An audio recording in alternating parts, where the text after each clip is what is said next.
Bonjour les enfants, nous avons repris une nouvelle année de caté et aujourd'hui nous commençons la première séance de notre caté virtuel à l'école de la Messe. Cette année, nous allons aller à la découverte du lieu où se déroule la messe. Nous allons donc aller à la découverte de notre église. Et aujourd'hui, particulièrement, je voudrais commencer par vous faire une distinction, pour vous montrer que l'église est un lieu très particulier. Une distinction, c'est-à-dire on va comparer un musée et une église, pour mieux découvrir ce qui caractérise une église et la nôtre en particulier. Tout d'abord, quelles sont les ressemblances entre un musée et une église? Est-ce qu'il y a des ressemblances entre un musée et une église? Dans un musée, comme dans une église, on trouve de belles choses, des œuvres d'art. Un musée, c'est justement un endroit où l'on collectionne des œuvres d'art. Ce peut être des tableaux, ce peut être des statues, ce peut être aussi des objets qui appartiennent à l'histoire très ancienne et qu'on a découvert et qu'on veut faire découvrir aux gens qui viennent dans ce musée. Donc un musée, comme une église, eh bien, ce sont deux lieux qui contiennent des œuvres d'art. Dans une église, c'est pareil aussi, il y a des œuvres d'art. On ira à la découverte de certaines œuvres d'art de notre église durant l'année. Dans une église, il y a de très beaux tableaux, il y a aussi de belles statues, des choses, un mobilier liturgique, des meubles qui sont particulièrement beaux. Voilà. Tous avaient entendu parler de la restauration de la cathédrale de Paris, la cathédrale Notre-Dame de Paris, et sans doute beaucoup parmi vous sont allés la visiter et ont découvert ou redécouvert des choses admirables, des choses très belles, les vitraux, les statues, etc.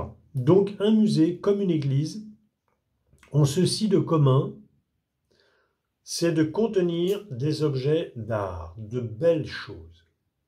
Très bien. On va dire que la comparaison, elle s'arrête là, disons, pour dire que c'est deux lieux qui se ressemblent. La ressemblance, elle s'arrête là. Parce qu'une église a quelque chose de très particulier que ne possède pas le musée. L'église, c'est le lieu de la présence réelle de Jésus, notre Sauveur. Le lieu de la présence réelle de Jésus, notre Sauveur, dans le sacrement de l'Eucharistie, dans l'hostie, que nous conservons, nous autres, chrétiens, catholiques, dans le tabernacle, que nous irons découvrir le moment venu. Et c'est parce que Jésus est réellement présent dans une église que le lieu de sa présence est un lieu particulièrement beau.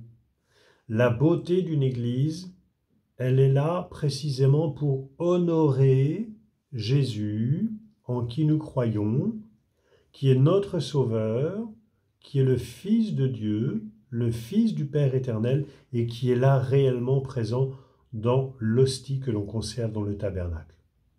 Alors nous allons cette année aller à la découverte de ce lieu de la présence réelle de Jésus, de ce lieu où l'on célèbre justement le sacrement de l'Eucharistie, au cours duquel Jésus se rend réellement présent dans l'hostie devenue son corps sacré. Ceci est mon corps livré pour vous. C'est les grandes paroles, la grande parole de la consécration que nous entendons à chacune des messes auxquelles nous participons. Donc nous allons aller à la découverte de ce lieu Et aujourd'hui, je vais vous faire découvrir quelque chose de particulier dans ce lieu. À l'entrée de l'église, il y a, on va dire, un mobilier liturgique, quelque chose de très particulier et qu'on ne trouve précisément pas dans un musée. Alors nous voici à l'entrée de l'église que vous reconnaissez, côté rue de Danzig. Et voici que je passe la porte d'entrée de l'église. La première porte, puis la deuxième. Et me voici arrivé au premier mobilier liturgique sur lequel je voulais aujourd'hui attirer votre attention. Comment s'appelle ce mobilier liturgique qui se trouve à l'entrée d'une église et qu'on ne trouve pas à l'entrée d'un musée, bien sûr. À l'entrée d'un musée, on trouve quelqu'un qui nous présente le billet d'entrée dans le musée et qui nous demande de payer pour visiter le musée. Dans une église, il n'y a pas quelqu'un qui nous présente un billet d'entrée, mais il y a ce mobilier qu'on appelle un bénitier et dans lequel se trouve de l'eau bénite.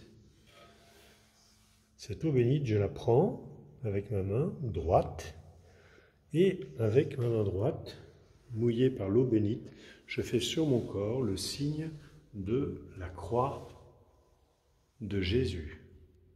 Comme je le disais à la messe dimanche dernier, si vous vous souvenez, en faisant sur mon corps le signe de la croix, je me revais de tout l'amour de Jésus pour moi, de cet amour que Jésus m'a manifesté, m'a montré en mourant pour moi sur la croix.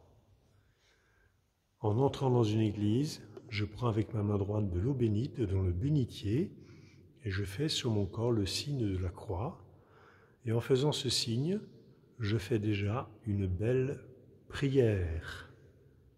Je dispose mon cœur à recevoir la parole de Jésus.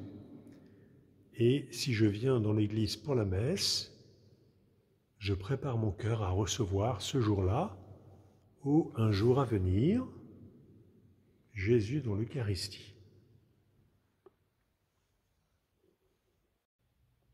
Je voudrais terminer la catéchèse de ce dimanche en vous rappelant pourquoi nous faisons sur notre corps le signe de la croix avec de l'eau bénite. On fait d'abord le signe de la croix pour nous rappeler tout l'amour que Jésus nous a manifesté, nous a révélé, tout l'amour que Jésus nous a donné en mourant pour nous sur la croix. En faisant sur nous le signe de la croix, nous nous enveloppons, nous nous revêtons de l'amour de Jésus.